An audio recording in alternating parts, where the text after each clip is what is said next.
Welcome, podcast listeners. It is episode number 350 of the Fret Talk podcast. This is not a Gibson number, surely. No, it's not. 350. It is a certified Fret Talk only number, this. You are here with your host, Mr. BudgetPedalChap.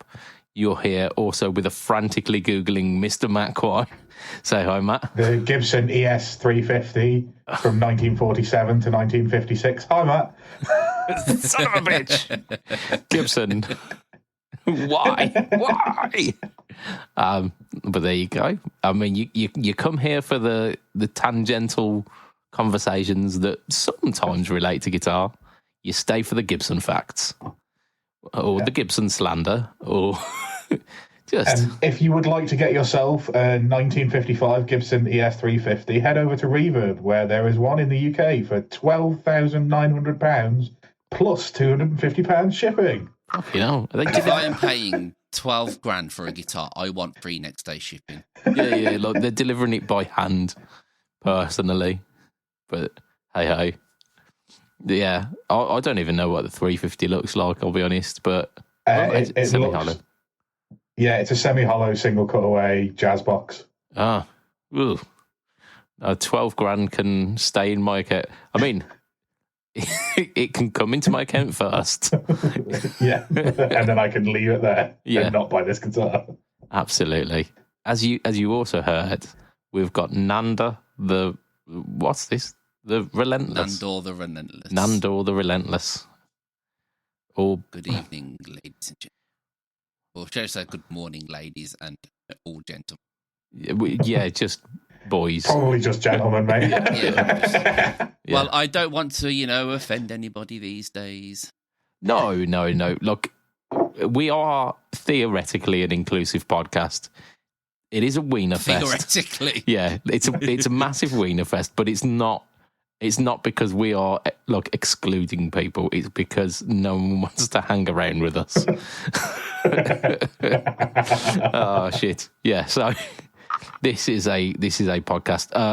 Self-burn. Those are rare. Yeah. Ouch! right in the audience. Ow. I realised I haven't actually introduced you, Josh. So I'm going to introduce you because I'm a gentleman and a scholar, mainly. Neither of those, but I will. But I'm honourable at least. So we have got Mr. Oh my gosh, it is Josh. Hello, gentlemen. Indeed. Hi, boys. Yeah. Hi, boys. It's turned a little bit. Oh, chase me. Oh dear. Oh, that one felt like my dad. Oh dear. Right. Before we devolve into anything more shenanigan-y, I'm going to mention our sponsor for this week. Ooh, drum roll, please. It's Affordable. It's always Affordable because Affordable are legends, and they support us in this nonsense. So Affordable are a UK company that bring you pedals from people such as DemonFX, JSA Effects, Mosky, Joyo, 4D, Caline, Nux, Movil, and Chord at amazing prices. I'm going to have to update that because it's not just pedals, it's like pedal boards, accessories, accessories, everything. Yeah, the one recently was the Zeus, like that incredible power supply. I think it's by Nuex, and it's got like 1 million milliamps. I think it's got some ridiculous amount of power output, which is incredible, and it's purple. So, I mean, I don't know if that makes it better, like in terms of like the quality and the output, but it makes it better in terms of aesthetic because it looks cool. Very, very like original Saints Row. If you ever played that. Peter Honore purple, they probably call it. No, they definitely don't. They don't want to be having to pay out for that one. But they are, so Affordable are a UK company with stock ready to ship in fantastic recyclable packaging and with a special little Affordable stamp on them, just to give that personal touch. Check them out, affordable.co.uk. I've used them before. They're cool. Yeah. So awesome. How are we, gentlemen? How are we? Yeah, good. Yeah, good. It's been a busy few weeks, and I'm not looking forward to the upcoming months because they're even more busier. Even more busier. I mean, Yes, you've been busy this week. Well, this past month, with a little bit of a release that we're going to talk about today, aren't you, Josh? I have. We're gonna give a little tease here that it's not a brand new pedal because it's an update of an original praise and worship staple, shall we say? Like, Yeah, it is the OG shimmer pedal, but we shall say no more. We shall say no more. We will start off our podcast this week with our shit news of the week. Wahey! And this shit news of the week is, like, last week I felt really bad. I was listening back to that podcast and I felt really bad for the Boss ME90B because it's not a bad product at all. It's not bad. yeah, but it's a bass thing on a guitar podcast, so it's always going to be the shit news. It is. But this one is genuinely shit news because it hits that kind of sweet spot in the Venn diagram where, like, it's a very niche product, it's a bit too expensive, and it's a company. And it's Gibson adjacent. Yeah. Usually it's Gibson. It's too expensive. Like, that's the sweet spot. But this week it's a very niche guitar, and it's too expensive, and it's probably gonna be a bit janky. Like, if we're realistic, probably. Yeah. So let's give it its dues. Dan Electro have decided to. I think what they did, they Got high. Copious amounts of mushrooms. They very much could have. I think it was potentially a fever dream where they were thinking about Jimmy Page and they were like, "Oh yeah, like he used to play a Dano, and weren't it like a double neck, and it had like 12 strings and a 6-string." They conflated two completely different guitars into one guitar, and then went, "Yeah, we need to make that then, don't we?" Obviously, he did play the Dano. He played like the Dano DC59, but then within the same kind of concerts would play the Gibson like double neck SG 1275. That's the one. But Dan Electro said, "Why play two guitars when you could just have one that does it all?" Because the Dano was in Dadgad and the double neck was in the standards. Yeah. I mean, there's many reasons for it. Also, how do you play a double neck 12-string, 6-string with a violin bow? It makes it more difficult. You don't, I think. You'd have to have like the two necks kind of set back from each other, which would be thoroughly inconvenient, wouldn't it? Yeah, it would be thoroughly inconvenient. It would make like the tuning of it a little bit easier because the two necks wouldn't be in line with each other. Yeah, you're not having to like wedge your hand in between two necks. And claw up or down. Maybe we've come up with the solution to 12 sixes here. But anyway, this is the double neck 612. I mean, that's the name at least is good because it tells you exactly what it's gonna do. It's a 6 and a 12. So it's 6-string, 12-string, DC 59 body shape, but obviously a double one.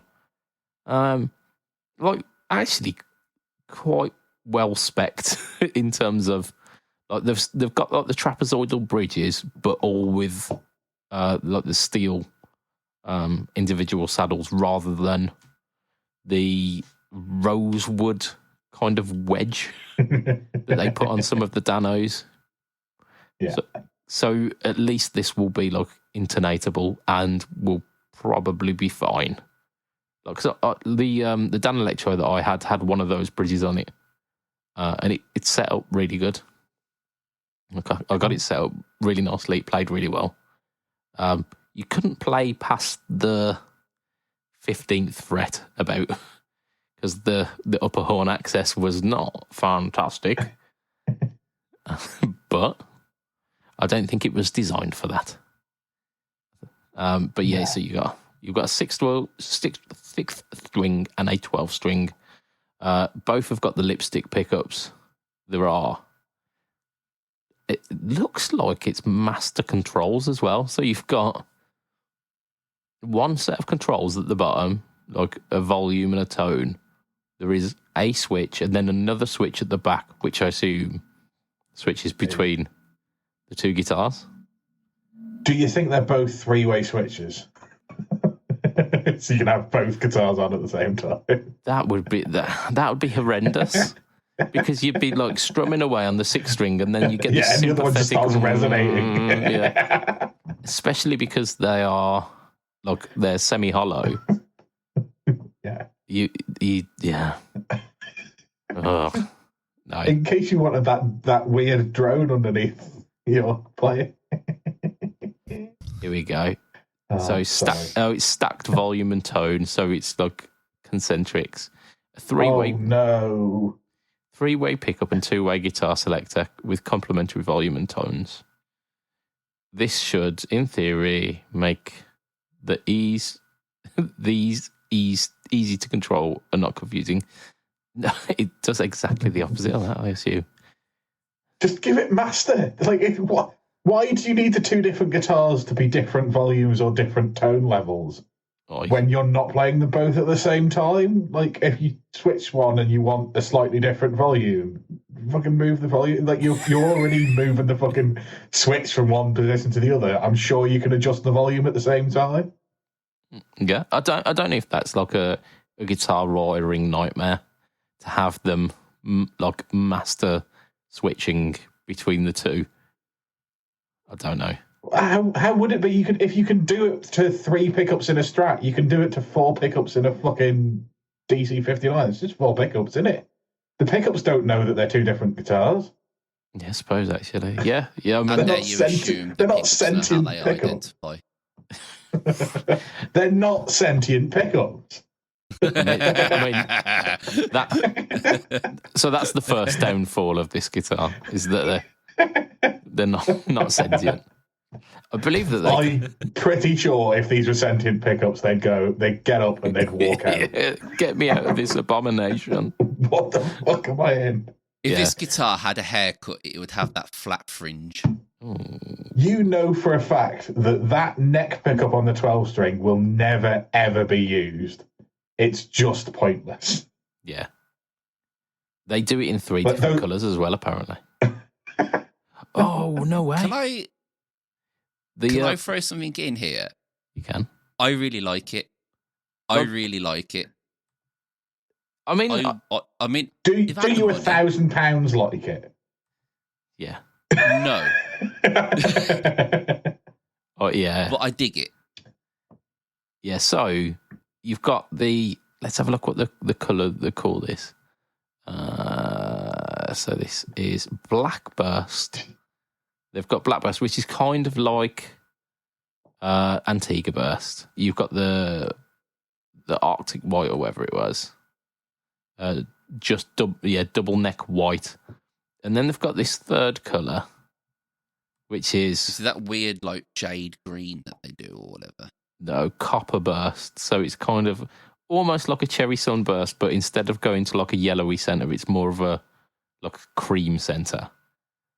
And that one is £777. The other two are around £900, but this one for some reason is going for basically like £200 less. I'm not sure why. The Antigua Burst one is fit. I like that. Okay, but that one's going to set you back £958, whereas you could get the Copper Burst for £777. Look, just buy the Harley Benton DC612 Cherry, which is just an SG, and be done with it. Yeah. I mean, because that is just the Gibson. The fact that you could buy a Dan Electro 59 vintage 12 string for $525 and then a standard 6-string 524. So you're only paying an extra, what?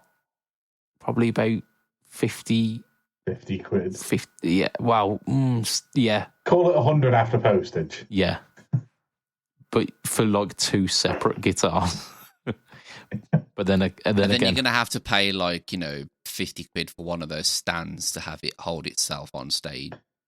Yeah. Oh yeah, I'd forgotten about that. Yeah, you're not fucking. And if you drop it as well, because it's basically made of cardboard, because it's DC. Like they're made of 50. They're made of masonite, aren't they? Which is compressed plywood, which basically sawdust and glue. Yeah. It's for the tone. What tone? It's basically an IKEA guitar. It's made out of stuff you'd find in IKEA. Reasonably, yes. I don't think you could argue that. It's easy to see why this is our shit news of the week, because it's quite expensive for a double neck shit box. So yeah, but there we go. Right, gentlemen. We're going to talk about ourselves. Who wants to talk about ourselves? I think it's between me or you, Matt, because Josh has got to go a bit later. Because he's got to entice the people in with the thingy. Just peek behind the curtain there a little bit. I could have talked about a gig I did, but I think Matt is the most recent gigger person. Yeah, we're doing this on a Tuesday, and I gigged last night, which is unheard of in the Isle of Man outside of TT Week. Is it? And weirdly, I gigged for some professors and students who were on the Isle of Man at the World's Pectinid Workshop, which is the study of scallops. That sounds like the most boring place to go in my life. Genuinely, we were told that we were playing from 9:30 and we were finishing at 11:30, and I said to the guys, "We'll be finished by 10 because they won't stick around if they're all like professors and they're over here just to study fucking scallops. They'll sit at their tables, and then as soon as we play, they'll go, we can go upstairs to bed," because it was literally in the hotel they were staying at. So nice. And it surprisingly went completely the other way. They were all fucking lunatics. Literally, first song, there's this fucking 80-year-old guy who's up on the dance floor dancing with his wife. There's just people flooding the dance floor from everywhere. There's just like there were Americans, there were Argentinians, there were people from Italy, there were people from New Zealand, and just everybody literally from minute one was just up and ready to have a good time. I was so shocked. I was expecting fucking a load of fuddy-duddies who went, "Oh, the loud music, I'm gonna go now." Yeah, that's how they were still fucking. They literally, the room that we were in was closing at midnight, and they just moved into the next bar that was open till 2. Fucking party animal. Yeah. Jeez. I'm assuming we're talking, when you say scallops, I'm assuming that you're talking about the weird fish thing rather than not the potato rosties. Fucking. Yeah, we call queenies over here, but yeah, scallops, the fish things. Nice. What do they? I wonder, do they like their girlfriends to smell like that? I don't think so. I think it's more they are passionate about marine biology and specifically that particular type of shellfish. I think they're a shellfish. I don't really. I think they're found in like oysters, basically. I think it's like the. I think they're a similar thing to an oyster, but yeah, like they are their own separate thing. But yeah, they were just. I was expecting rock up on a Monday night at 9:00 and be leaving by 10:00, but no, they were fucking well up for it. Like they were screaming for more at 11:30 at night on a Monday night, and most of them were getting the boat or the plane this morning. But yeah, they were just well up for it.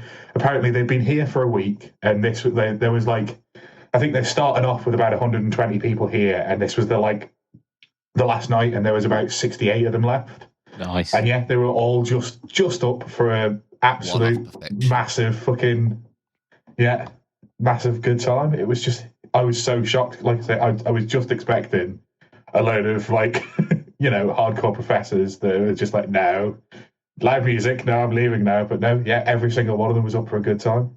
Mate, I bet they're all just doing MDMA in the fucking I was just thinking, I didn't see any of that.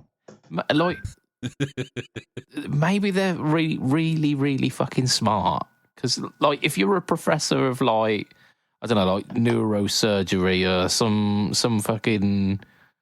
really intense study, you've got to be on your game the whole time because you've got to be called upon all the time for your expertise. They've played a fucking blinder here, haven't they?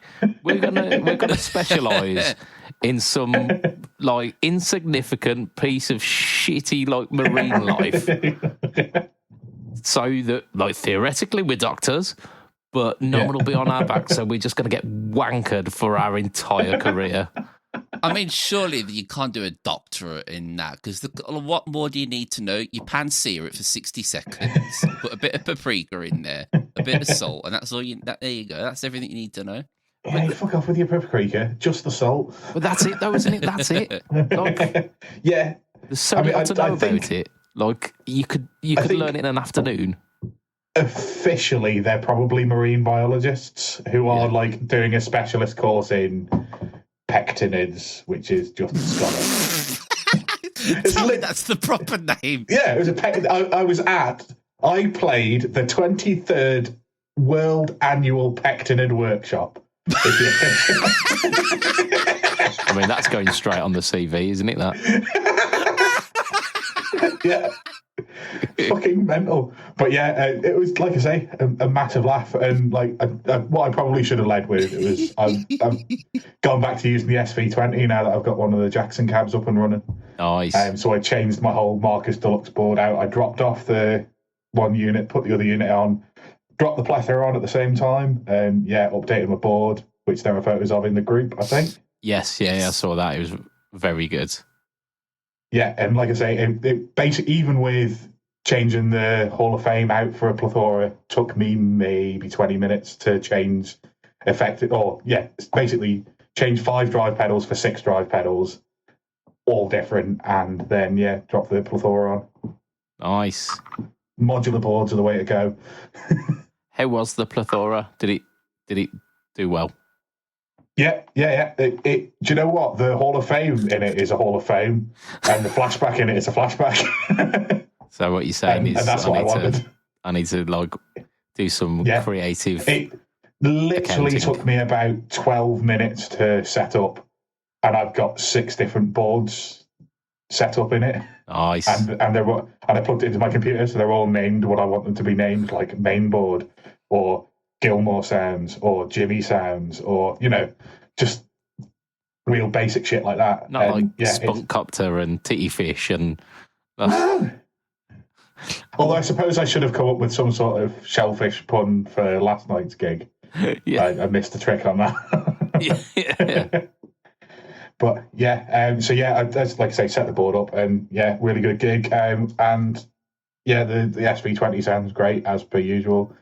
And I've got a cool board to go with it. And fish people are awesome.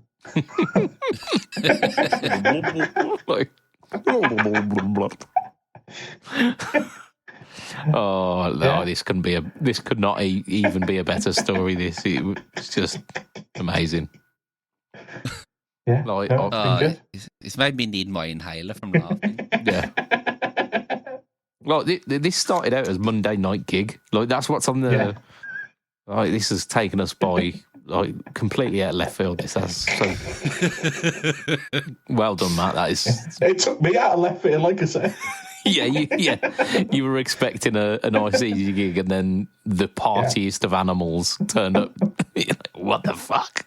Yeah, literally, we were, like I say, we were ending, and they were like, there were people asking for bearing in mind we were playing this. We start off with Fleetwood Mac, a bit of T-Rex. And then we do a bit of Elvis and Jerry Lee Lewis and that kind of stuff. And there's people there shouting Metallica and just asking for all sorts of just heavy rock and just. So we basically threw our normal party set list out and did as rocky a set as we could. Nice. Very good. Yeah. Right, let's talk some more stuff. Caline Bread. They're a company that don't get a lot of love on this podcast. Not on purpose.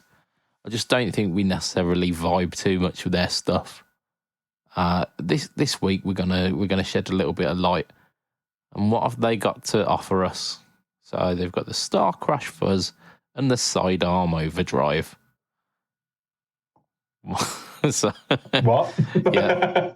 So a fuzz and an overdrive. Cool. Like, we're all good. Like, it's got to be something interesting though, hasn't it? What's the Sidearm Overdrive? Let's just have a look at this. Oh, it's a fucking tube screamer, isn't it? What? Not an SD one, surely, or I don't know. Is there a gunslinger pedal or something like that? Or the DoD gunslinger is here. Yeah, surely, yeah. Why is that your name for a tube screamer? I don't know. It's in a green enclosure. You can't shoot people with a tube screamer. I mean, you throw it at them. Yeah, I guess. If you get one of the old big ones, you could probably beat someone to death with it, couldn't you? Yeah, like the proper cast ones. Yeah. Big chunky cast case. Was it the deluxe ones or whatever they were called? I've forgotten. Yeah, like the TD. TS808DX. Something like that, yeah. Funnily enough, I did a bit of research on those because the old DemonFX, they're doing that now. I've been alarmed, but they are. But anyway, let's talk about these Caline breads. The reason why I decided to bring them up is because they've got a really, really cool aesthetic to them. They've got like this wicked, like proper 70s aesthetic to them. They're like sparkly green, and there's like on the sidearm there's like a 4-color rainbow, like a kind of pastel-y rainbow with really kind of 70s script writing on it. Like big, thick, chunky, just amazing Cursive. looking. Yeah. So it is just a tube screamer, but it's a tube screamer with a mid control, and the mid control is probably where it's the most interesting. So the mids control changes the quote unquote hump frequency. Need to dial that straight back up. The hump frequency definitely decreases as you get older. Fuck's sake. Just turn up the hump frequency, please. Got a headache. So there you go. It sits at 1 kilohertz, but then you can change it, like you can alter it. 69 hertz. Oh yes, or 420 hertz. I don't know what that would be in terms of like actual sound, but you want the 420 hertz, and then you probably would be. But 420, yeah, your tone's shit. So, 1 kilohertz, and then it goes 720. It goes down to 720 by the looks of it. It basically allows you to sweep the mid boost.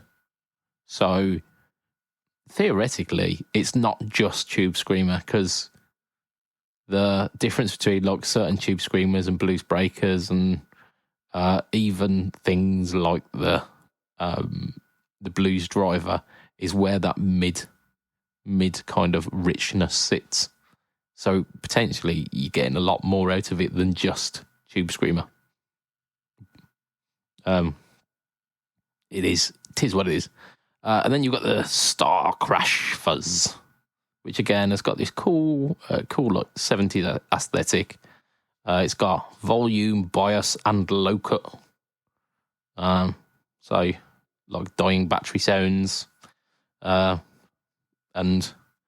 a bit of a tone control as much as you can with a fuzz, because adding actual tone stacks to fuzz tends to be a fruitless endeavor, because fuzz just gonna fuzz, isn't it? I am the fuzz connoisseur here, and yeah, like I like the fact that he's got a bias control. That always excites me.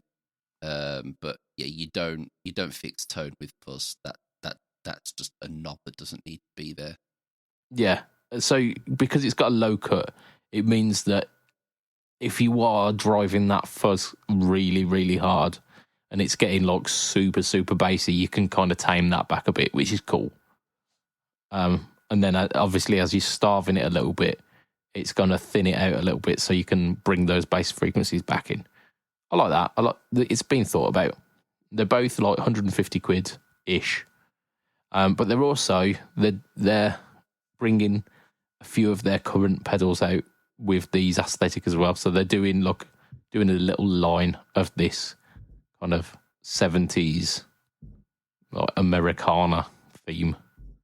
And I love it. I don't think I have ever seen a Caline bred pedal on someone's board in the wild. Ooh. Now you're saying that. Have I? I don't think I've ever seen one in person. I've seen a Caline bred in person, I'm pretty sure. Have I? What was it called? Name a Caline bred pedal that isn't one of these two. Oh, yeah, the dirty little secret. They also do the Galileo. I know Caline bred. I mean, don't Google those two names, please. But you didn't answer, you know them better than I do. Answer your own question. Have you ever seen one on someone's pedal board? No, I don't think I have. I don't think I've seen one on someone's pedal board. I'm sure I've seen one in person, though. I'm sure I have. I've got to have. Oh man, like you've done it here now. That is right. While I'm thinking about that, we'll go on to the next bit. I'm going to talk to you about some stuff. I'm going to talk to you about the fact that over social media, I've been like doing a little teasy that I got the Tone X1. I got it. Hopefully by the time that this podcast is out, there will be a video in the works coming out, maybe on Pedalboards of Doom tomorrow, if I get my finger out. If not, ignore this. But we'll see. Yeah, hopefully. I've got the video planned. I've got some ideas. I am going to give you a little sneak preview here. I'm going to let you into a little secret. I've been quite vocal about the original Tone X being fantastic. The Tone X1 also really fucking good. Yep. OK Multimedia, get that on the side of your box. Like, you can take that quote for free. It's really fucking good. Budget Pedal Chap. Like it's doing all the things. It's doing the Tone X, like the feel and dynamics of the Tone X in a mini pedal format. I'll leave the rest of it to the video, but quite positive. Let's move on. Let's move on to the Friedman. Let's move on to the Friedman. The Friedman IRD. Erd. Indeed. It's not turd. It seems quite good. It's the Erd. And again, Friedman, if you want to use that as a little tagline, you are more than welcome. So, I mean, it's about as childish as the name of all of their amps, so why wouldn't they? Yeah, it is, yeah. It's the brown eye. It's the big deco. I'm surprised they haven't got, like, the whoopee stick. I don't know. But yeah, so the IRD preamp is basically a dual amp preamp flamp, I think is the best way of describing it. So it's got two dual sides. Preamp flamp. Yeah, dual amp preamp flamp. Yeah, it sounds like a dance hit, doesn't it? It's got the Dirty It sounds like Shirley. a fucking TikTok sensation. One hop this time. That's it. So it's got the Dirty Shirley one side and the Twin Sister the other side. It's laid out very similar to... I'm in the middle. Burn. Wow. That came out of nowhere. So you got channel 1, channel 2, and then you got a boost as well. It's laid out like the Friedman pedals usually are. So you've got like 2 strips of each channel, essentially. Volume, treble, middle, bass, gain. You've got some flick switches as well, and you've got cab IRs available as well. Yeah. And you can upload your own IRs as well. Indeed. Yeah, it's got 13 preloaded, but you can upload your own. Yeah, it's pretty good. It's also got an effects loop. Yeah, it's got MIDI as well, and headphone, but headphone sensible headphone, not 1/4-inch jack headphone. Like a headphone that you actually own headphone. Yeah, those ones, yeah. Cool. So you can actually use it with headphones. Nice. Yeah. It's good. Yeah, it's got... I mean, having played the mini version, I say the actual amps, I've played mini versions of the amps. So it's the Mini Shirley and the Little Sister, I think, are the ones that I've played, which are like the 20-watt versions of the 50 watts. They're cracking amps. So if these sound broadly similar to them and they've got good quality IRs in them, I imagine this sounds really good in person. Yeah. I imagine, like, Friedman tend to make some pretty decent stuff, don't they? And the thing about this as well, it's got 2, I assume they're 12AX7s. They look like 12AX7s in, like, within the enclosure. And apparently they are running at voltage rather than just being there to look nice. So, yeah. Looks pretty good. It's not a bad price as well, considering this is a dual preamp based on some rather boutique expensive amps. It's £518. So imagine like the HX Stomp for the old boys who don't want to do the modelling thing. Yeah. Oh, wait, isn't that what the Tone Master Pro was for? We don't talk about Tone Master, no.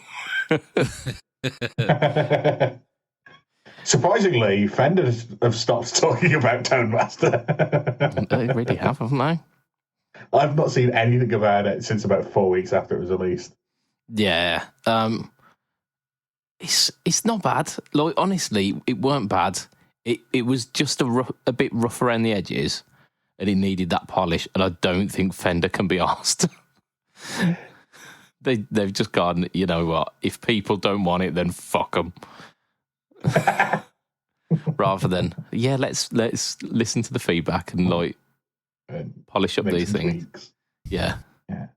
I think with the Freeman, I think this would be like if Matt was going to do a little hybrid style rig. I think it would be quite up his alley with, say, the gain stages that are in this. Yeah. But I think with me, I'd prefer to go for the BEIR or DX 412 Ibanez. BR DX. Yeah. I think it was just called the IRX, but you do you, Josh. BRDX. Yeah, I mean, this already has too much because there's a MIDI hole on the back of it, and nothing needs a MIDI hole. Yeah, I mean, you don't have to use it. What you can do, like, I'll even. Can I fill it with super glue? If you really want to. I was going to say, I'll supply you with some electrical tape that you can just... Matt, you know there is a hole at the back you can use. So... electrical tape sounds good. If I black electrical tape over the back of it, in about a month I'll forget it ever existed. Yeah, absolutely. And you can do the same with the fucking USB-B. Like, What? It's just in case you wanted USB-C? It's just in case you wanted to connect it to your printer. That's the only gripe I have with the Quad Cortex. It's one of those fucking USB-Bs. I'm like, why? Yeah. You've got the most advanced model if I plug this in fucking USB. If I plug this into my printer, do you think it'll print out the tabs for what I'm playing? I reckon your printer will never have sounded better. It will be perfect printer tone. But yeah, I think it's pretty wicked, to be fair. I think like the BOD pedals, like not valve, just like standard kind of overdrive preampy style BODs. They're really good. So I can only have this or the Victory. That's the thing. Or they have this or the Sheriff or the Duchess one. I'm like, be a tough call. Well, it's in the middle though, isn't it? Because the bigger Sheriff and Duchess ones are actual amps, and they're like 850. Yeah, and they've got a power stage in them. Yeah. And then the smaller ones are cheaper than this, but less functional. Yeah, they're one amp, aren't they, rather than two? So I mean, that kind of tells you that it's sitting in the right price point, isn't it? Absolutely. It's sitting in the right price point. It's versatile enough. It's got the 2 channels based on the 2 amps, and then the boost on top as well. So you're essentially getting 3 or 4 channels if you use the boost properly. And it's easy to see where that could be integrated into a rig, and you've got an effects loop as well. So you can have... I love the fact it's got an effects loop. I think that's like a beautiful touch. Yeah, well, I mean, the really good thing about it is there's probably enough different gain stages in this that you probably don't need to run drive pedals with it. If you're looking for a compact rig, you'd run a chorus pedal, a delay pedal, and a reverb pedal into the effects loop of this, and have a 4 pedal board. Oh, 5, I suppose you need a tuner, don't you? Indeed, headstock tuner. Not a gig. Bass players exist, and they never fucking shut up. If you really wanted a compact rig, though, just saying, Tone X1. Tone X1.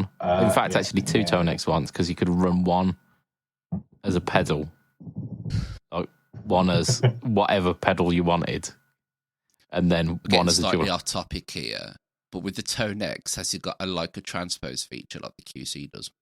It definitely does not. It definitely does not. Out the window. It's out the window for me as a backup then. Oh yeah. Like you'd need that and whatever, like a whammy or a sub and up, or like it's not the sub and up, but the what's the other one? The Quintessence. Quintessence. I'm on about like the Digitech drop, not octave, upper octave, lower octave. I'm on about like transpose. Yeah, the Quintessence does that. Does it? It allows anything up to, I think it goes down to an octave and then goes down 2 octaves and goes up to an octave and then up 2 octaves. So it's got like all of the semitones between and then a big jump. And it's got the mash function, so you can ring between them as well. So you can do what now? Sorry, that was a cat. I thought it was a sex pest, to be fair. I thought it was a sex pest as well. I mean, who says that you can't be both a cat and a sex pest? Yeah, fair. I've met most cats. Oh, we had a big, this... Look, it's a neighbourhood cat. I don't know who it belongs to, but like short-haired blue... massive testicles, just like really big fat testicles. Just about 2 summers ago, would just stroll into my house as if he owned the fucking place. Well, if he's got nuts that size, he probably was like, what are you going to fucking do? Yeah, like I saw him walking in, saw his nuts and went, that makes fucking sense. But like, he'd obviously smelt our cat and was like, "Yeah, I want a bit of that. I'm going to see what's up." She was having fucking none of it. She was like full on, like the definition of a spinster. Did not want like no other cat contact, but especially didn't want to be messing about with no cat dick. Like she gave him the sauce. She did as much as she did because she was a right old pansy as well. So she hissed at him lots and then ran away. But either way, I think he was angling for something and definitely didn't get it. That's one pussy he wasn't getting, and that works in two ways. Way, absolutely. Oh dear, he's not been back since. The shame. Indeed.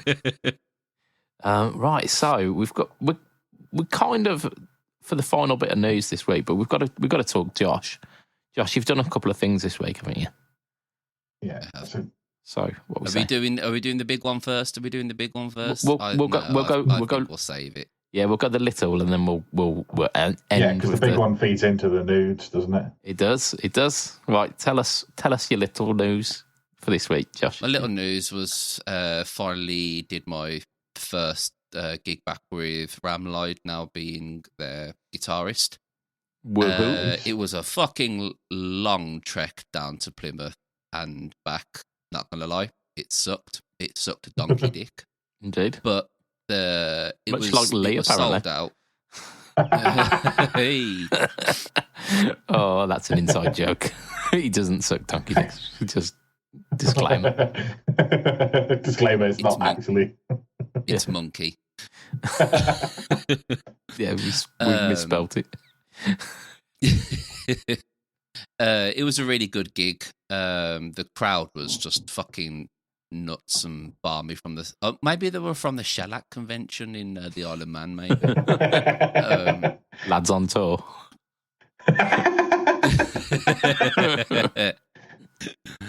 They're probably down in Plymouth. It's a fishing village, isn't it? Or fishing town. But no, it was a really good gig. It was worth the drive back down there, and cool. It was nice to kind of like just not having jumped in as a dep and actually kind of being a bit more like, you know, chilling out and hanging out rather than everyone feeling like it was a minor inconvenience. Yeah. Considering like Ramlide they've never really rehearsed, and they've updated a lot of their stuff since I last played with them when I had to fill in last year for the guy that I've replaced. Mm-hmm. And since they've done that, they've moved to like full on click tracks and everything now.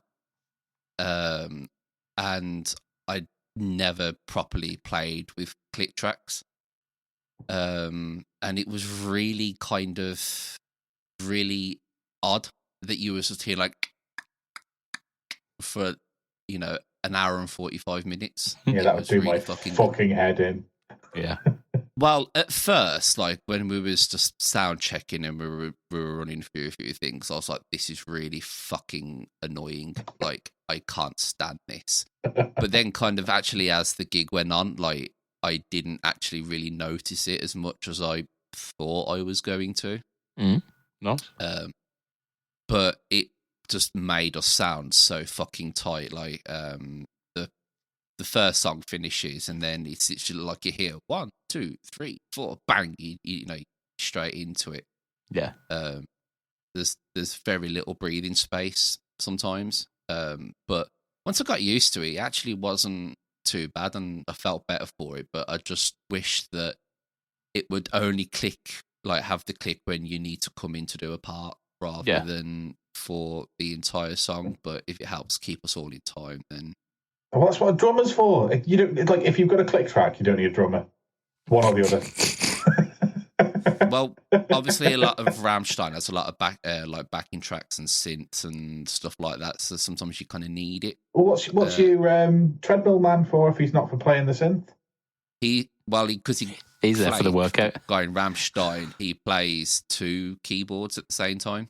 Nice. Okay, well, why doesn't your keyboardist play two keyboards at the same? Because it's very fucking difficult, and the Rammstein keyboards that Flacker uses are like $2,000 each. And we don't have that money. Nice. So that's what your second kidney's for. And he's the keyboard player. It's his outlay. Sell a kidney. Buy a keyboard. selling a kidney is what you'll have to do to get a new pedal. Hint, hint. But yeah, it was really good. Next one's in a few weeks down in, when I say down, up in Stoke, and then we're down in Milton Keynes. But that entire week is just an absolute clusterfuck because I'm going out to Rammstein on the Friday, come back Monday night, back in work Tuesday, Wednesday, Thursday, then gigging Friday, Saturday, Sunday, and then like the next week I'm going off to fucking Rammstein again, and it's just like all fucking chaos. But yeah, it's good to be back gigging. It's good to be doing it full time again and making dollar and enjoying myself for once. Nice. And the QC patches went down the treat again as usual. Nice. Very good. Very good. I've got to say, like, my knowledge of most UK cities is based solely on their football teams, so I can completely understand why a week where you've got to be in Stoke and Milton Keynes is going to be really miserable. Yeah, it's like both of them are like the shithole towns of the UK. Like, and like, okay, admittedly, like the venue that's in Milton Keynes is actually quite nice because it's in an old converted barn. Which has been like really nicely modded out. So that's quite a nice place to be fair, but like the one in Stoke is like it's on an industrial estate. Which suits Rammstein down to the ground, doesn't it? Industrial estate. Yeah, sort of.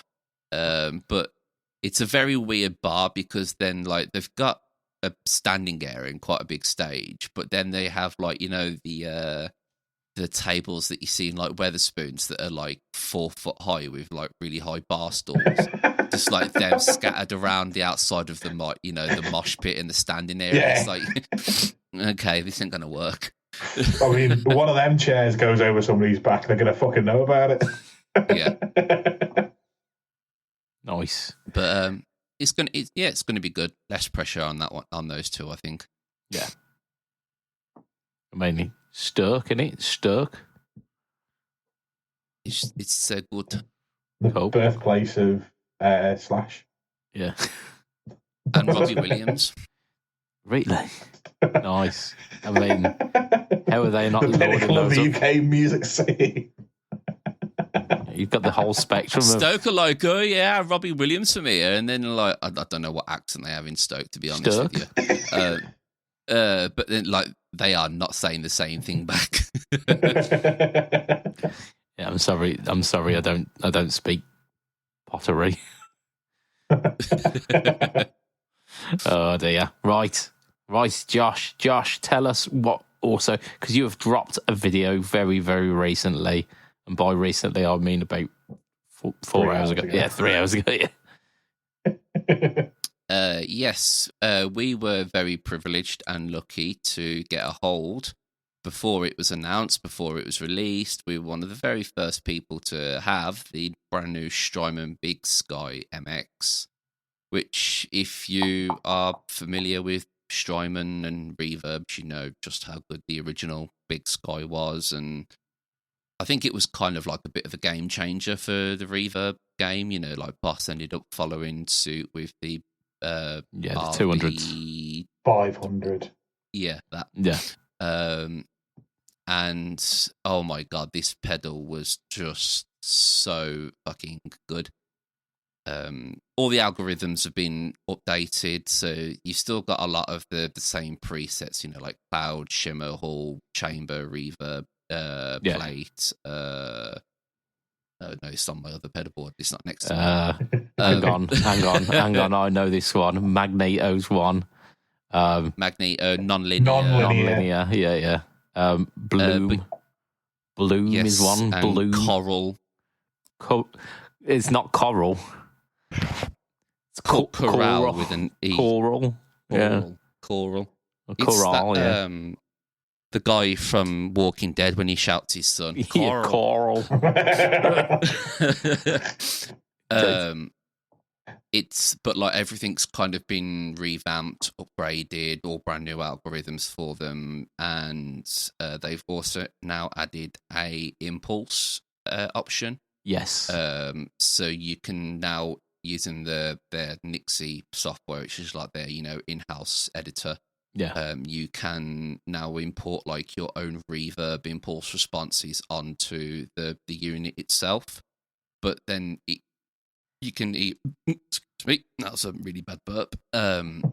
You can now like kind of modulate and change that impulse response reverb within the Strymon pedal as well, similar to how you do on like the non-linear settings, which, to be honest, I haven't even got around to playing with the reverb impulse responses on it yet, but the ones that are on there, you can just, the creativity you can pull through with it is just astounding.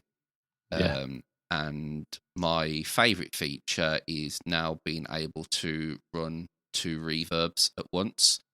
And this can be series, it can be parallel, it can be stereo split, any way that you can pretty much think of running your reverbs and your signal path, you can do.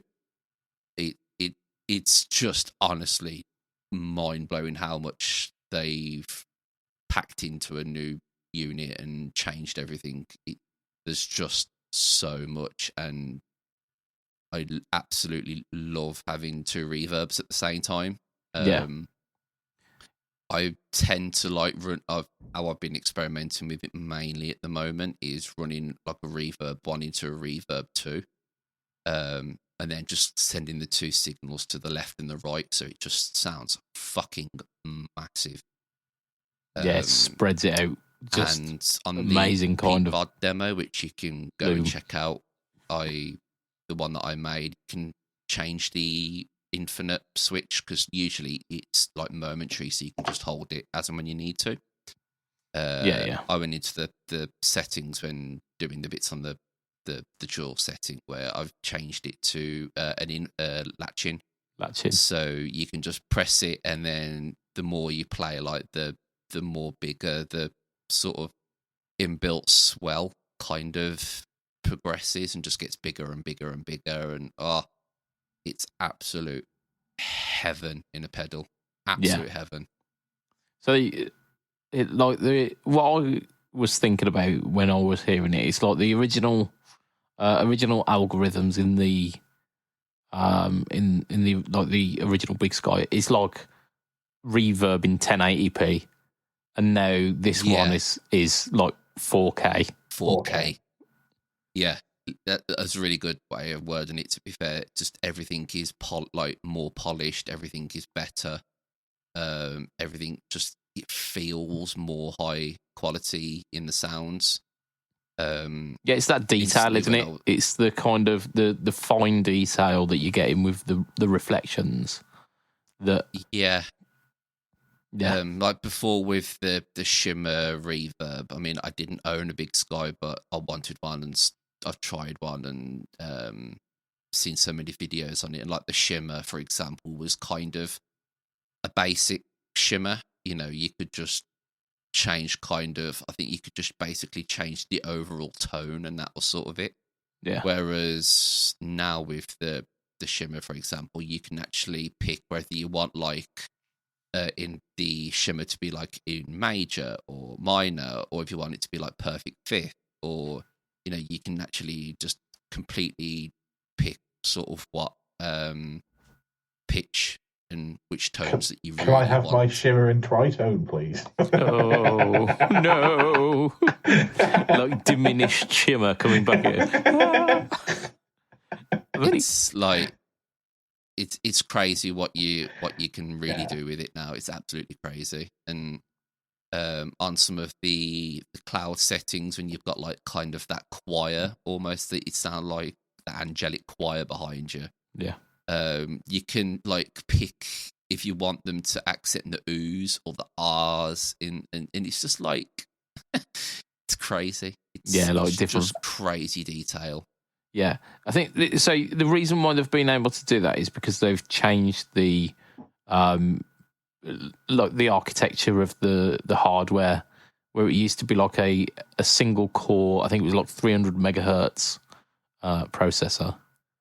It was called something like the Scran or something. It was something like that. It's like some like weird like proprietary slang word. yeah. This is now a tri-core 800 megahertz ARM processor. So like the engine underneath the hood is basically uprated now. It's like going from a touring car to an F1 car. Well, I awarded it from going like from an old Ford Mustang to a Lamborghini Huracan. Yeah. Like, that's the sort of way I worded it, because it's just kind of, you're going from a car that can barely turn corners but can go well in a straight line to a car that just does everything. Yeah, it's like it's glued to the road. Yeah. Can I ask the question that's been really bugging me since you mentioned the name of all the things? Does it come with a hat to stop Professor X controlling your mind?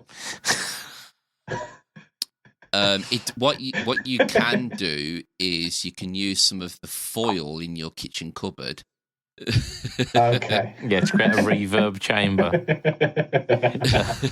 Right, okay, so the Magneto reverb won't prevent Professor X from taking over my mind. No, no. You'll be safe. Yeah, I think so. The Magneto and the non-linear are like the rhythmic ones, aren't they? They're based on like the like a tremolo and like a delay kind of reverb. So yeah. I mean, I was suitably impressed. Of course, this is well out of the budget pedal kind of realm. So it's something that I'm never going to be looking at, because it's.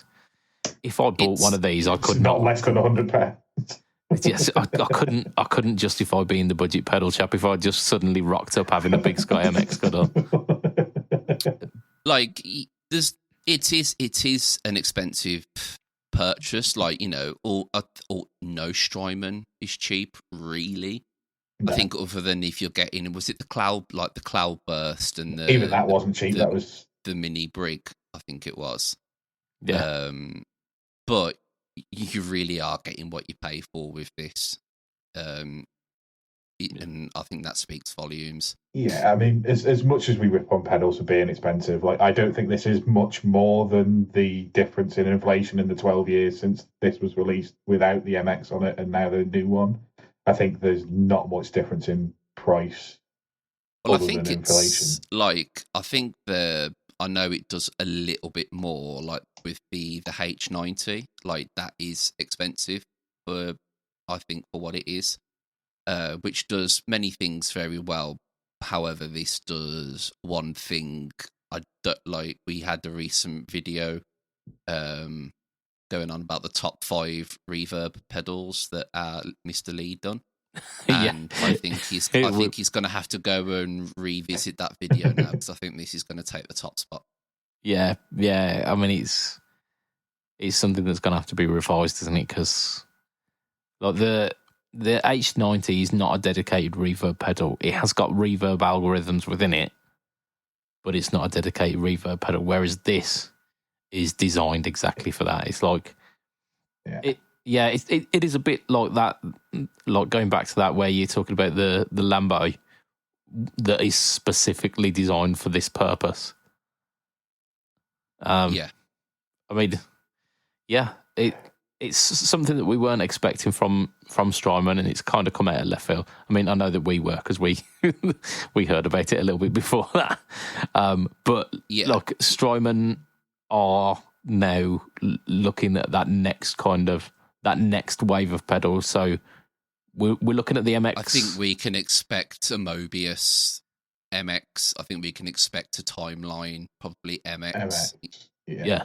In time. Yeah, I would say so. Absolutely. It's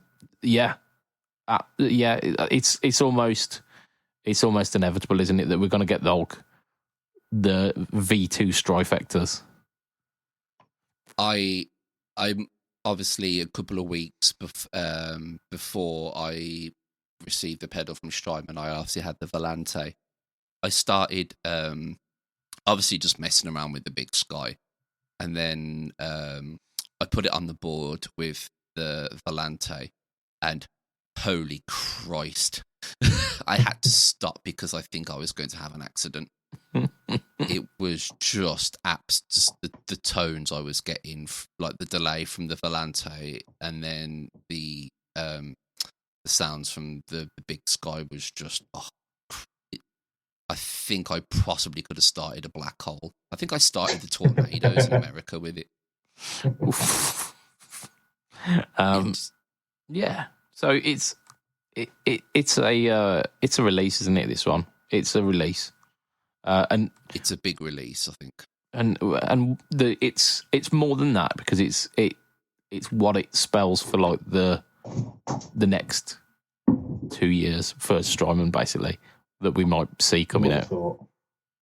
I think this is going to be a contender for the Gear of Guitar Stuff of the Annum, I think. And I'm going to say that because I think now with the way that they're incorporating being able to kind of use especially the two reverbs at once, now being able to use reverb impulse responses, which I don't think has really been done in the pedal before. You can kind of do it on, in Logic with reverb sort of space designers. But having that in a pedal now, I think is really going to open a lot of doors now. And I think a lot of companies are going to try and start replicating that. And I think that's why it's going to be a shout for the Guitar Stuff of the Annum. Yeah, sure. Yeah. I mean, we'll have to see how many people are still talking about it towards the end of the year. But it's a Strymon release. I don't think it's going to fade into obscurity at all. Because I think more people will be talking about this by the end of the year than the Kernan Ridge. Yeah, I mean, the Kernan Ridge is now 2 years old, is it? So, and people have forgotten. So Matt was right.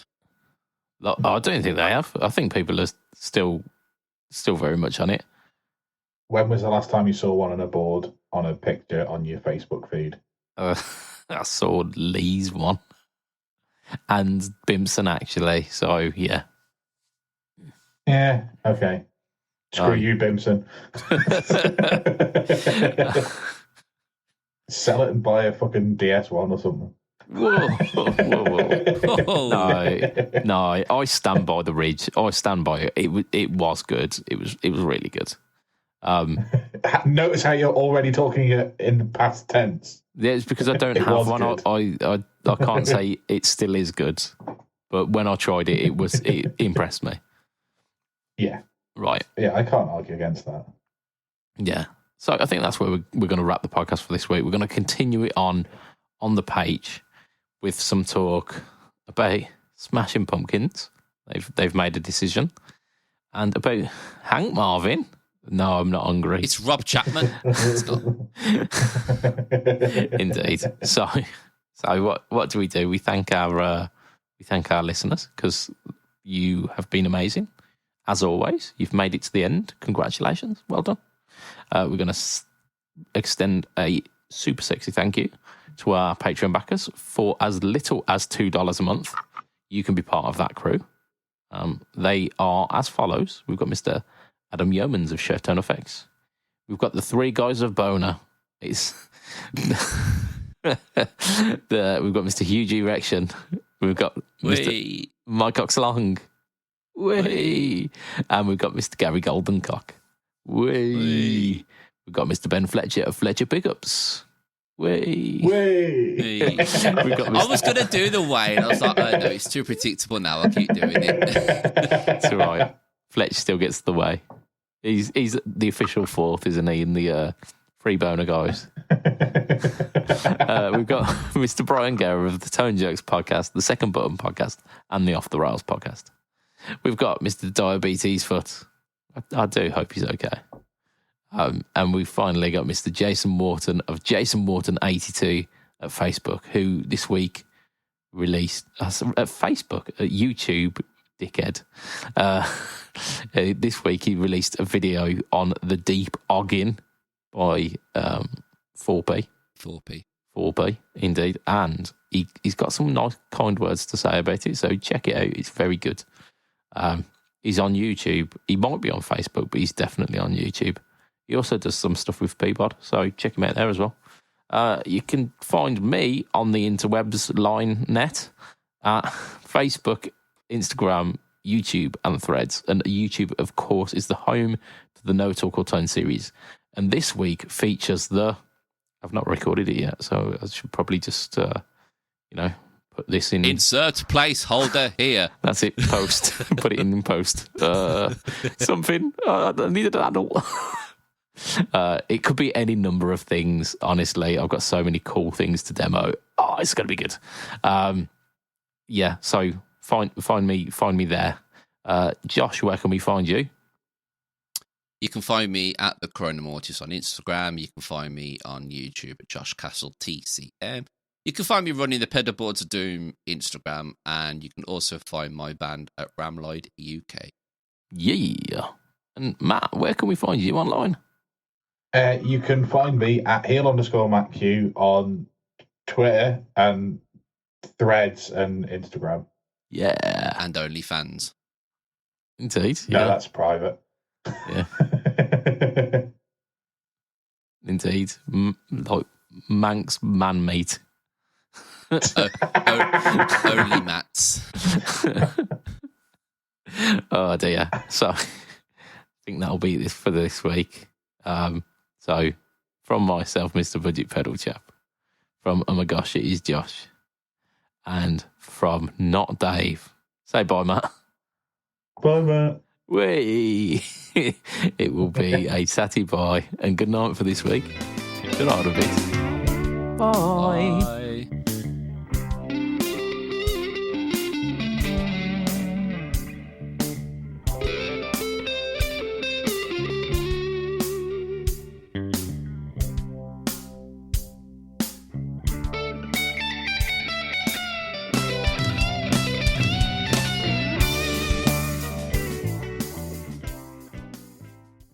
My landlord says he needs to come talk to me about how high my heating bill is.